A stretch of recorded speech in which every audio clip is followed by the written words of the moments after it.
આપણને બધી જ ખબર છે એના વિશે. મારા વિશે હું ખરેખર આજે પરમિંદરની વાત કરી, ઘણીવાર જીવનમાં આપણે વિચારીએ કે ભાઈ આઈડિયલ કોણ તમારા માટે, તો કોઈ એક વ્યક્તિ આઈડિયલ ના હોય. દરેક વ્યક્તિ છે ને અલગ અલગ ગુણધર્મ છે અને અલગ અલગ ગુણો છે, એ એના ગુણ પ્રમાણે એ આઈડિયલ હોઈ શકે છે. કારણ કે નેગેટિવ વસ્તુ આપણે ઠીક છે છોડી દઈએ, પણ ઘણી સારી વસ્તુ જે આપણે ઓબ્ઝર્વ કરવા જેવી છે.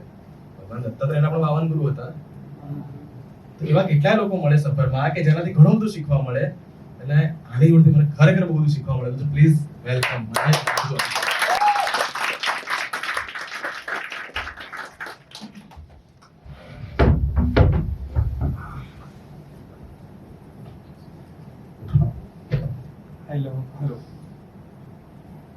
હેલો એટલે હું પરફોર્મ નતો કરવાનો, પણ કેવું છે ઘરનું જ છે એટલે સ્માઈલ કરી આપી દીધું.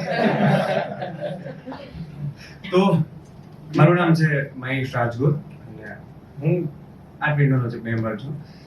એટલે હવે પરફોર્મ ખરેખર નહોતો કરવાનો, એટલે જ આવી રીતે ટી શર્ટ પહેરીને આવ્યો છું સીધો, નહીં તો આ બધાની જેમ કુર્તો પહેરીને આવે છે. પણ ઘણી બધી વાતો કરવી છે. એક પંક્તિ છે, મને મારા મિત્રએ કહી કે પેલી આ બોલજો ભાઈ, તો કૃષ્ણ વિશે છે. આઈ હોપ કે અહીંયા ઘણા ઓફેન્ડ થવા વાળા લોકો નહીં હોય નાની નાની વાતો પર. પંક્તિ કઈક એવી છે કે કૃષ્ણ જો આજે હોત તો માખણની જગ્યાએ મટકીમાં પીઝા રાખ્યા હોત.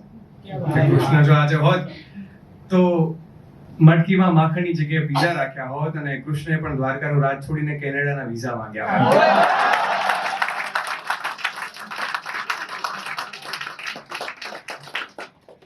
ઘણા લોકો છંદમાં બોલે, બધા અલગ અલગ રીતે બોલે. તો એટલે મારું એવું છે કે હું તો બોલતો ગયો, મને જેમ જેમ વિચારો આવતા, મને આ છંદના બંધનો નથી ફાવતા. લખવું એવી રીતના જોઈએ કે જે તમને ગમે છે, જે કોઈને ફીલ થાય. અને ઘણા બધા કલાકારો આવે ને, હવે ખબર છે તકલીફ છે કે બધા કલાકારો માટે અહીંયા જ્યાં સુધી સ્ટેજ ઉપર હોય ત્યાં સુધી બહુ તાળીઓ પડે, પણ જેવા સ્ટેજથી નીચે ઉતરે પછી એ જે તાળીઓ ક્યાં ગુમ થઈ જાય.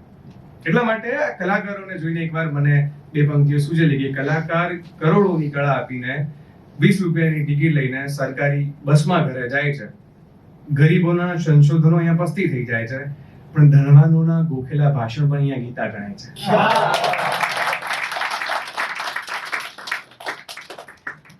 અહીંયા અશ્લીલતા પર લાખો રૂપિયા ખર્ચાય છે. અહીંયા હા અહીંયા અશ્લીલતા પર લાખો રૂપિયા ખર્ચાય છે, પણ સાલું અસલી કળા તો અહીંયા મફતમાં વેચાય છે. મને બસ એટલા જ માટે થઈને મને કૃષ્ણદાસ માણેકની પેલી વાત યાદ આવે છે કે કામધેનુ સૂકા તણખલા માટે ભૂખે મરી જાય છે ને લીલા ચમકેતરો સુવાખલા કરી જાય છે. એટલે આ મને થયું કે બધા કલાકારો માટે કહેવી જોઈએ. હવે એક બીજી નાનકડી પંક્તિ મને હમણાં જ મારા એક મિત્ર જોડે જતો હતો ને અચાનકથી સૂજી. તમારામાંથી ઘણા લોકોને પ્રેમ થયો હશે, અને પ્રેમ થાય એના પછી એક ફેક્ટર ક્યારેક નડી જતું હોય કે સામેવાળો વ્યક્તિ જે છે ને એણે આપણા જેવા ગોત્રમાં જન્મ નથી લીધો, એટલે આપણને થાય યાર કાશ નથી મળતી, પછી બહુ દુઃખ થાય. એટલે એક પંક્તિ મારા મગજમાં સૂજી હતી કે એની નયન અટારી કમર કટારી ને જોબન બનતું હૈયું. એની નયન અટારી કમર કટારી ને જોબન બનતું હૈયું કે સામેથી ચાલીને ગઈ ને મારા દિલમાં અડી ગઈ. એ સામેથી ચાલીને ગઈ ને મારા દિલમાં અડી ગઈ. વિચાર તો બહુ લાંબો હતો મારો, પણ સાલી મારી નાત નડી ગઈ.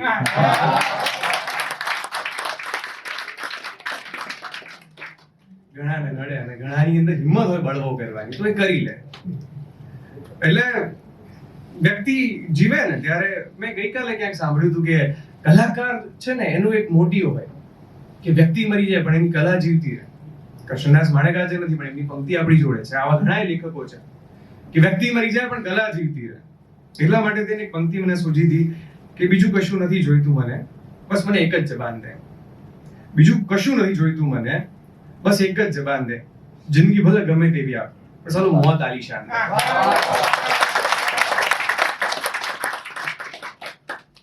એટલે આ ઘણી બધી ઈચ્છાઓ હોય અનેક લોકોની, અને ઈચ્છાઓથી મને યાદ આવ્યું છે કે આપણી ઈચ્છા હોય ને એ આપણે કરવાનું. અને કોઈની ઈચ્છા ન હોય તો શું આપણે એને પરાણે બોલાવી શકીએ? એમને કહી શકીએ કે ના ના મારી ઈચ્છા નથી, સામેવાળું કે આપણે કે ના ના આવું જ પડશે, આજીજી કરીએ, પ્લીઝ, વિનંતી ઘણું કરીએ. ખાસ કરીને જે વન સાઇડેડ લવ, સો કોલ્ડ, હું નથી માનતો કે વન સાઇડેડ લવ જેવો હોય, એટ્રેક્શન હોય છે, પ્રેમ હંમેશા બંને બાજુથી હોય. તો એમાં છે ને ઘણીવાર લોકો પોતાનું સ્વાભિમાન કોરાણા મૂકી દે. એટલા માટે મને એક પંક્તિ એક વાર સૂચી હતી કે આવવું કે ના આવવું એની મરજીની વાત છે, હું એને બોલાવીશ નહીં પરાણે. આવવું કે ના આવવું એની મરજીની વાત છે, હું એને બોલાવીશ નહીં પરાણે. એના માટે દરવાજા ખુલ્લા છે, પણ સામે ચાલીને નહીં જવાય મારાથી, મારું સ્વાભિમાન મૂકીને પરાણે.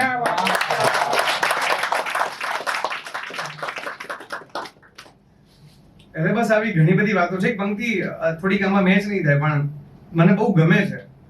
પ્રેમની વાત આવી ને એટલા માટે. પ્રેમના પણ અલગ અલગ તબક્કા હોય, શરૂઆત હોય, એક તરફી જેમ આપણે ઘણા ગણીએ તો એ પેલું બાળ મંદિર જેવું છે, કેજી જેવું. શરૂઆત હોય, મધ્ય હોય, અંત હોય, અને અંત પછી શું? ઘણીવાર અંત થઈ જાય પછી શું? તો ઘણા લોકો હોય કે જે લોકો એવું એવું માનતા હોય કે ઠુકરા કે મેરા પ્યાર મેરા ઇંતકામ, પણ એવું ન હોવું જોઈએ. हाँ, उसकी भी कुछ मजबूरियां रही होगी, यूं ही बेवफा नहीं होता. એટલા માટે એક નાનકડી વસ્તુ યાદ રાખવી કે એની દગાબાજીને બદલે હું નહીં લઉં બદલો, બરાબર, કે એની દગાબાજીને બદલે હું નહીં લઉં બદલો વેરનો, અને આમાં જ જો એ ખુશ હોય તો ભરી લઈશ મૂળ.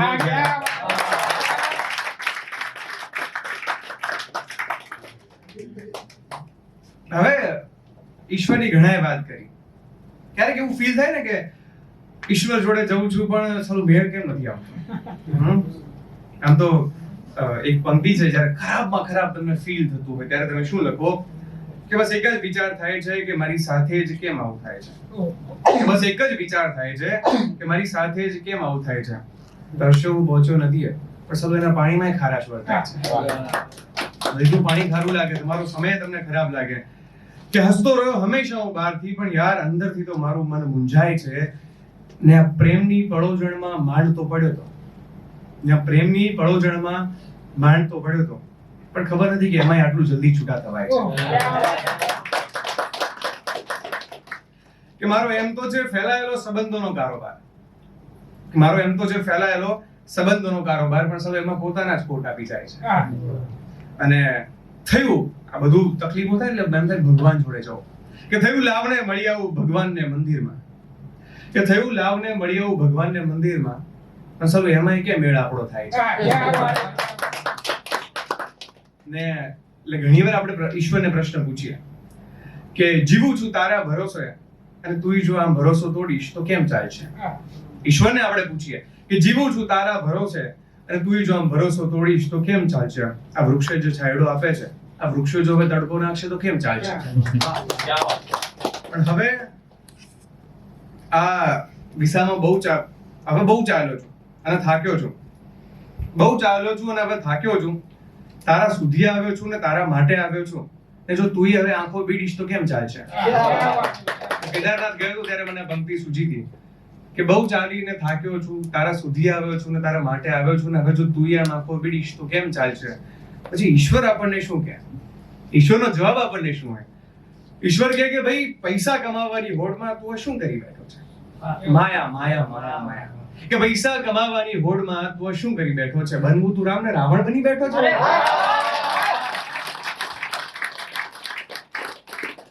તને ના પાડી હતી ને આવા ખોટા પ્રેમ કરવાની, તને ના પાડી હતી ને આવા ખોટા પ્રેમ કરવાની, પણ તું તો મજનુ બની બેઠો છે. લે હવે ચિંતા ના કર, ઊભો થા. લે હવે ચિંતા ના કર, ઊભો થા. ઉપર જો હરિય જો અહીંયા જ બેઠો છે.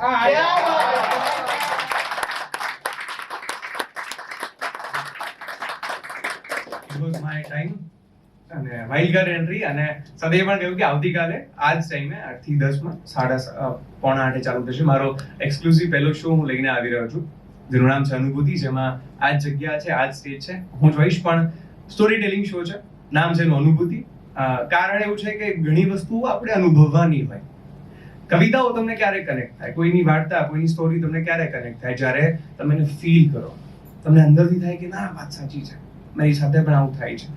આવી ઘણી વાતો, આવી ઘણું બધું લઈને હું આવતીકાલે આવવાનો છું. આ જ આર્ટ વિન્ડોનું બેનર છે, અને અમારો સોલો શો છે. સો આઈ થિંક ટિકિટો તો હવે છે કે નથી આપણે ફૂલ, હા ટિકિટ હાઉસફુલ થઈ ગઈ છે. સ્ટીલ કૃપેશભાઈને કોન્ટેક્ટ કરજો થોડીક સીટનું અરેન્જમેન્ટ અગર કોઈ ના આવવું હોય તો. So thank you so much all of you અને thank you so much over to you.